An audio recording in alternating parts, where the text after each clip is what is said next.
Hi guys, this is a makeup lecture. Not sure what happened today, but I think Dr. Moose was doing a makeup lecture. I'm not sure what happened, but let me give you this because we're already going to miss another one in a couple weeks. So watch this on YouTube. This will be on the midterm, so make sure you study this. And the PowerPoint slides for these are posted on Brightspace. Okay, so we have rosacea and keratosis pilaris. We're going to talk about today. Rosacea. Who's that? Do you guys know who that is? That's W.C. Fields. He had stage 4 rosacea, uh, and he had the big nose. They used to think he was a big drinker, but he was a very famous comedian. Well, he was a big drinker, and they thought the drinking caused the nose, but it's not. Back then, they didn't know what rosacea is. That's actually called rhinophyma, and it's associated with the granulomatous type of rosacea. All right, so it's a chronic inflammatory disease. It only affects the face. The lesions are erythemic, as you can see, and there's different phases of them too. But we'll go through the 4 phases. But they're erythemic, so they're red, and it really, really likes the face. It can be seen other places, but the face is by far the most common place for it to show up. Telangiectasia, we'll look at all this stuff. Facial blushing early on. Even acne-like presentation with papules and even pustules. But this not as severe as acne. There's typically around 10, sometimes less than 10 of these things. It typically starts on the cheeks and then can progress later on to the nose and forehead. It doesn't always. Sometimes it'll stay on the cheeks for a lifetime. Occasionally can develop around the eyes. That's called rabbit rosacea or ocular rosacea. We'll look at that. And it's often misdiagnosed as acne early on. It is a chronic disease. It's not there all the time, especially early on. The late phases, like granulomatous rosacea, is there all the time. But the early phase, it kind of shows up and then it disappears for a couple months, maybe even a couple years. Then it comes back. So it goes into these quiescent periods, these quiet periods. The ones who have it more severely tend to go through all the stages, and it can become quite troublesome in those patients. Early on, it's very commonly misdiagnosed as acne, as we said, but it has nothing to do with a bacterial infection. And as it was thought for many years, they used to think alcohol caused it. It has nothing to do with alcohol directly. Indirectly, alcohol can cause some hyperemia of the face, but it does not cause rosacea. I've asked that on tests before. Alcohol does not cause rosacea. Here's a patient with a more advanced form of rosacea. You can see it's starting to affect the nose, and she might have some real acne scattered in there too. But that's rosacea, as we'll see. About 10% of people. That's a big number, right? It's not like Marfan's 0.01% of the population. This is a big one. But the people with very fair skin, especially red-haired people, tend to be affected more often. The etiology is not really known. There are some proposed etiologies. We come back to the very first lecture I gave you about the dexaderm mites, the dust mites that can live in your mattress, and they break down into proteins, and the proteins can soak into your skin. But in this case, the mite has been found in some people with rosacea, actually living in the dermis of the in epidermis of the face. So some, but not all, rosacea patients have a large number of these on biopsy. Here's a nice biopsy of someone's, a scraping of their skin on the cheek, and there's what we got from this patient. Those are dexaderm mites. The mites might cause the following. There's some more theories about these mites, how they could produce this condition. The mites could act as an antigen, and your body sees them down in the dermis and attacks them, and that causes an inflammation of the face where they tend to live in the cheeks.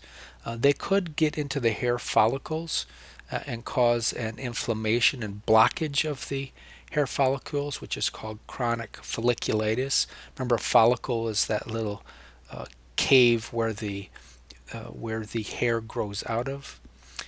And so if a blockage occurs, then you get real acne. You can get acne feeding on the sebum that backs up if the follicle is backed up. And yeah, so it's like could be a form of acne. Or another theory is that these dexiderm mites act as bait, and bigger viruses love to eat them.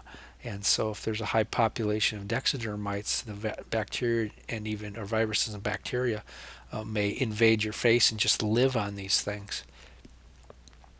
The diagnosis, there's no standard diagnostic or histological test now, although dexiderm mites may show up, they don't always show up. So really the clinical presentation is a key for making this diagnosis. This is kind of cool. This red-faced spider monkey, they don't have anything. They don't have rosacea, but that's kind of funny. I never know those things existed. Typical onset is 30 to 50 years. They can affect children too. Most common in people in the Celtic Ireland region. People who blush easy may be at risk for these things. Affects females more than males. However, males are more likely to enter the more extreme-ended phase, the dreaded rhinophyma phase, is where the nose gets all crazy and scarred up and full of granulomatous tissue. This patient is just starting to get rhinophyma in the nose. You can see a little erythema in it. You can see some telangiectasia starting to get a little thick here. Anybody notice anything else about this? Right? We talked about this condition. Remember that yellowing of the skin there? So that's xanthelasma palpebrarum. That's an indication that a good chance the patient has hypercholesterolemia, hyperlipidemia. So you definitely want to get this guy's blood work done to make sure he doesn't have sky-high levels of LDL and cholesterol. There's a typical, more advanced rhinophyma nose. That's severe, right? Very disfiguring. But that's the end phase of rosacea. So let's talk about these stages. So there's different classification systems. We'll look at one in a second. There's also, before we get into those, there's some subtypes of rosacea. There's lupoid rosacea, steroid rosacea, and ocular rosacea. Rosacea often moves through these 4 stages, especially if it's more severe at the beginning. So stage 1, it's really hard to recognize. It really looks pretty innocent, doesn't it? It's just like a blushing appearance. But most people will blush. It'll be gone in a couple hours usually. But this one's not. This blushing can last for even days before disappearing. To be stage 1, there can be no papules or pustules or any acne like stuff there. It's just a redness on the cheeks, and it's not a permanent fixture. It will go away in a couple days, maybe a couple weeks at the most. This tends to be set off, though. There's some triggers: sunlight, spicy food, alcohol. Especially red wine tends to set this off. Stress can set it off. Hot and cold beverages can set it off. The erythema may become, or let's go to stage 2 now.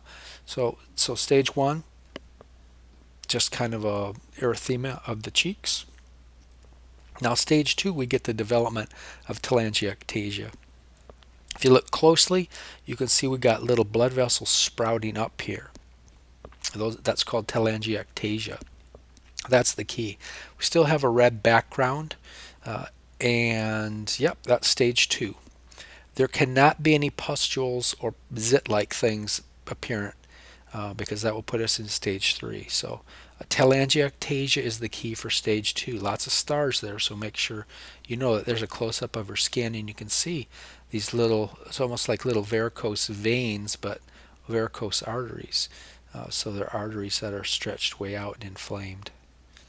Now stage 3, we can have all of the erythema and the telangiectasia, but the key of stage 3 is papules.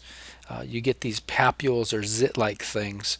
Remember, papule is a raised lesion less than 1 centimeter in size, and you can see them here. They can easily be confused with acne. They may be on a erythemic background. What's that mean?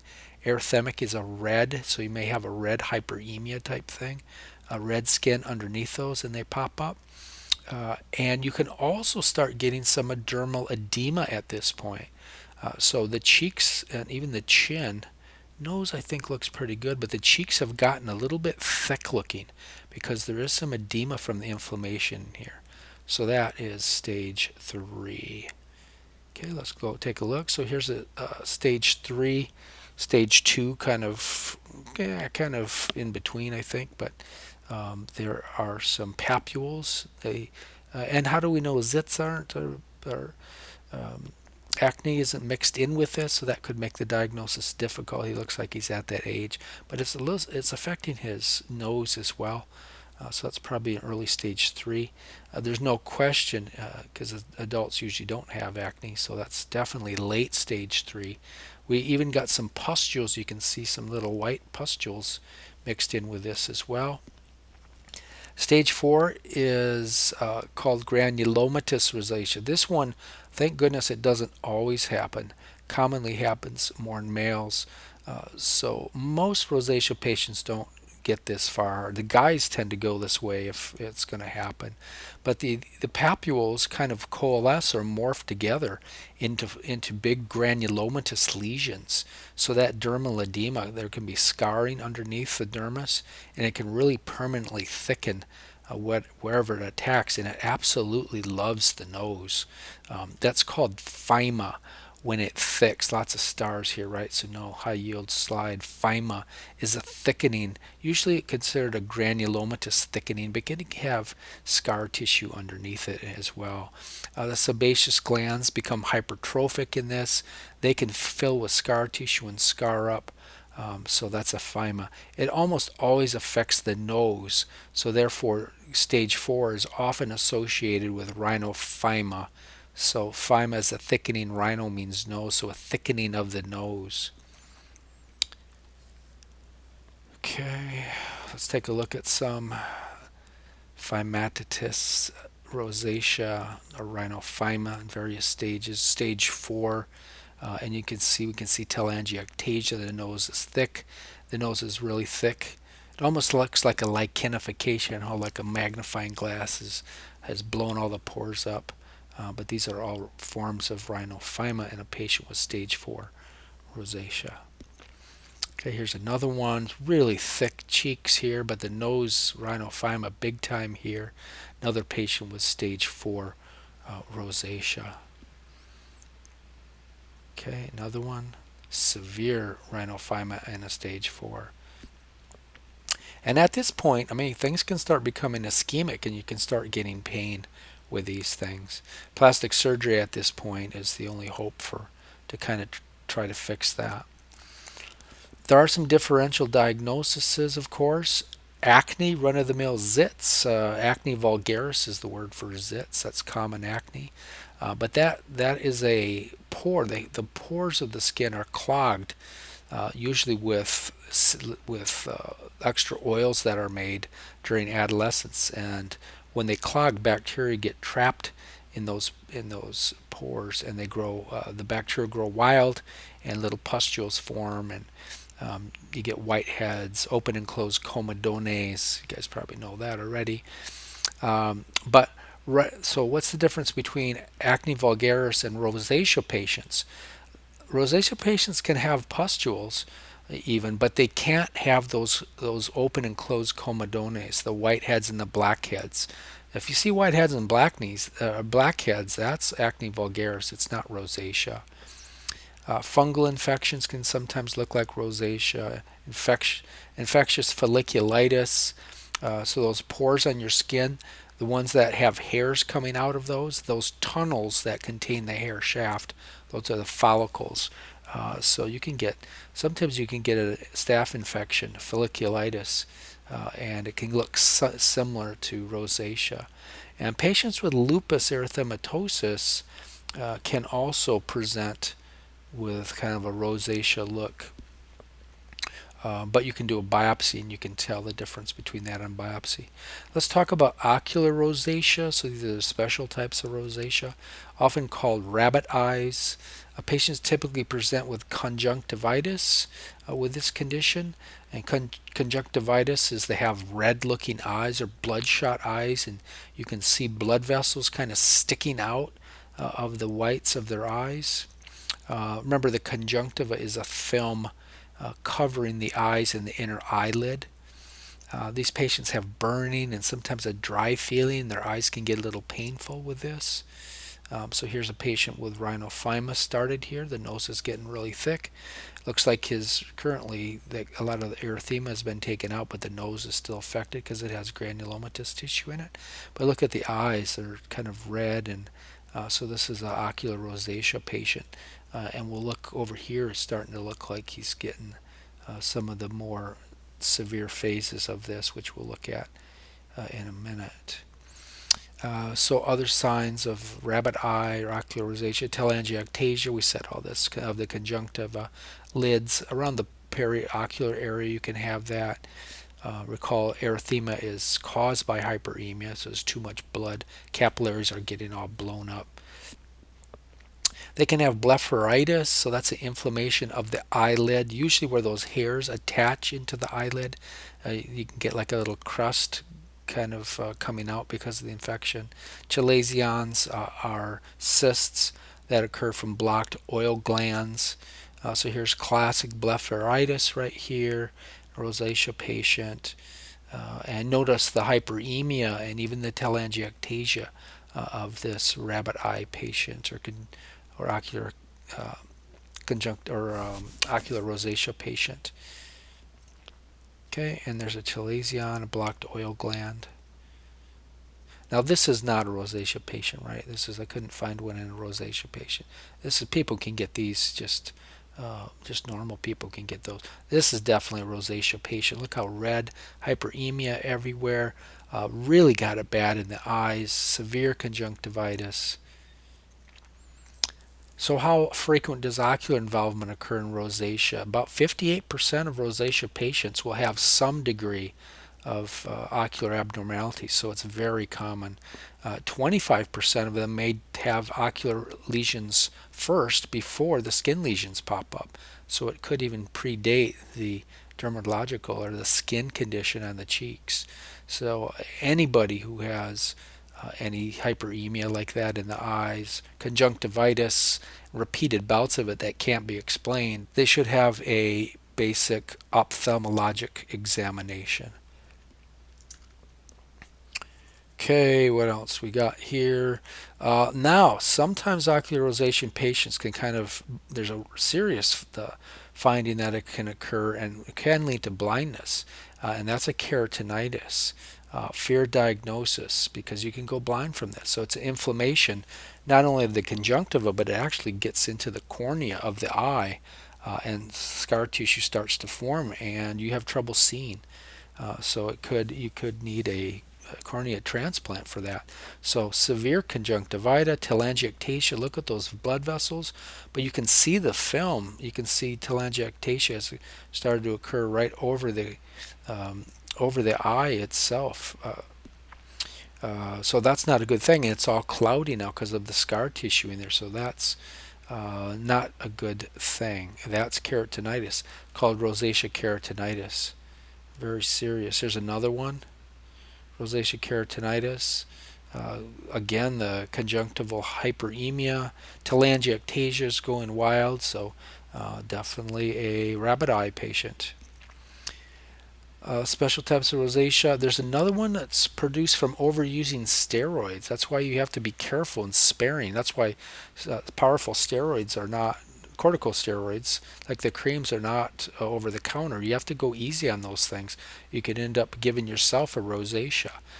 So long-term use of corticosteroids for other types of dermatological conditions on the face, if they try to stop, sometimes the skin becomes hyperemic with the little pimples, and they can get rosacea from that, and it looks really terrible, and they go back on the steroid and it completely goes away. But so you get in a vicious cycle. You can't come off the steroid cream.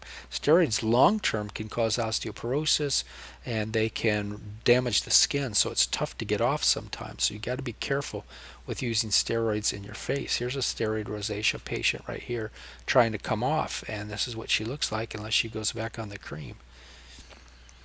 So what do we do? What's the treatment for rosacea?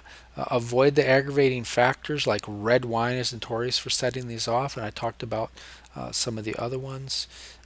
And limit the use of, or the first line of defense is low dose antibiotics.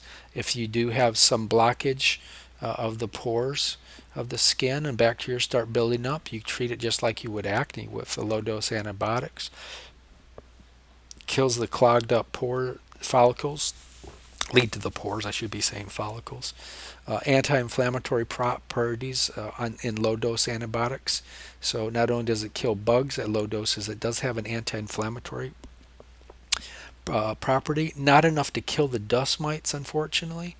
Second line of defense is the use of isotretinoids. Only use this one if antibiotics don't work. It's a medication. It's a member of the retinoid family. The exact mechanism of how it works is unknown, but it's fairly effective. It'll take some of the redness out of there. Then we have Metrogel's been around. It's an antibiotic typically used for mild cases of rosacea. It's a cream type antibiotic you can rub on. This one's used as a maintenance if you do get your rosacea under control. This one is often used for maintenance therapy. And rub it on twice a day, and it doesn't cause it's not a steroid, so it's not going to give you a steroid rosacea. And then the steroid creams, you can't typically use these things because there is a steroid rosacea that can start from the use of steroid creams. So this is one time you don't use steroid creams. Okay, one more topic we're going to cover, Keratosis Pilaris. Keratosis, there's pronounces Keratosis Pilaris I call it. Okay, this is a really interesting one. Completely benign condition. Probably 70% of us have had this, especially when we're younger. Very common. It's often called goose flesh or goosebumps. But it's really easy to confuse with real goosebumps like you get when you're cold or you're really scared. But it's not goosebumps because they don't go away. If you get scared or you get cold, it goes away when you warm up, and this one doesn't. And no, this turkey does not have Keratosis pilaris, but it looks really similar, right? You got these kind of like goosebumps things here.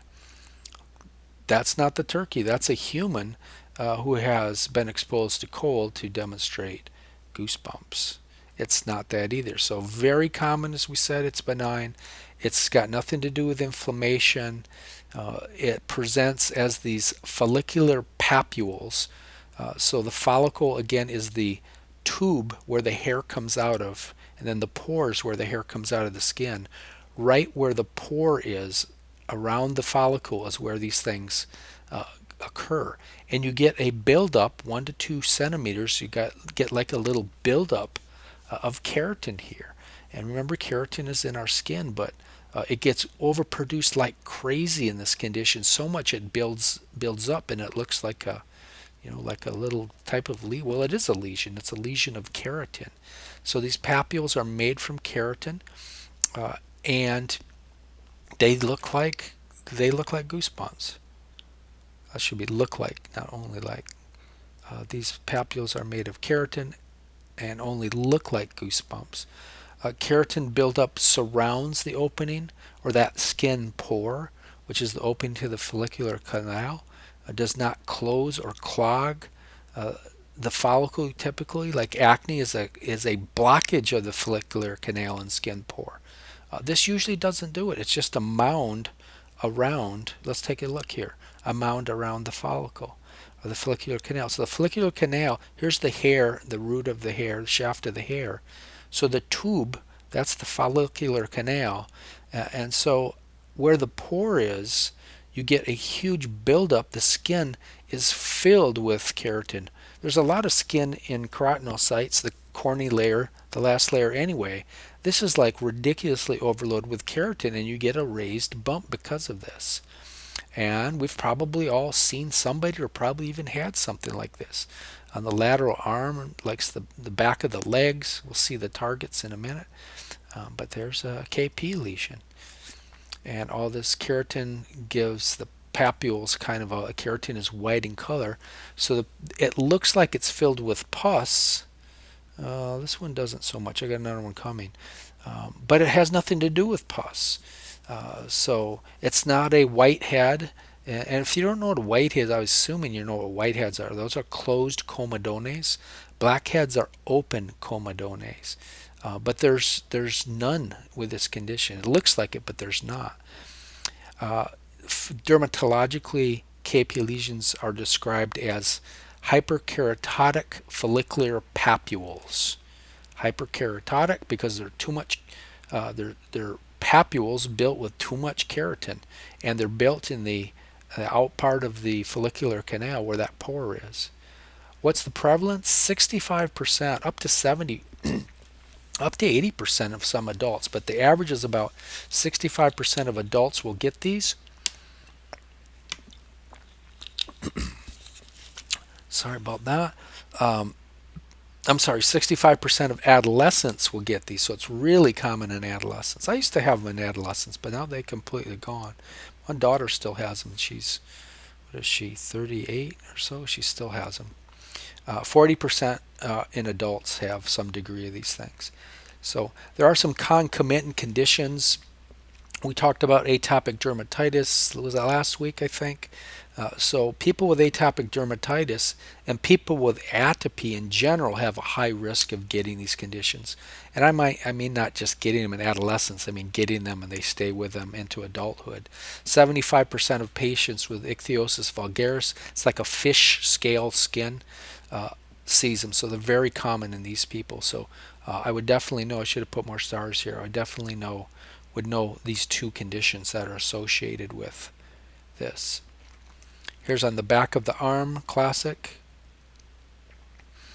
Where does it likes the back, the posterior or posterior lateral surface of the arm, anterior surface of the thigh.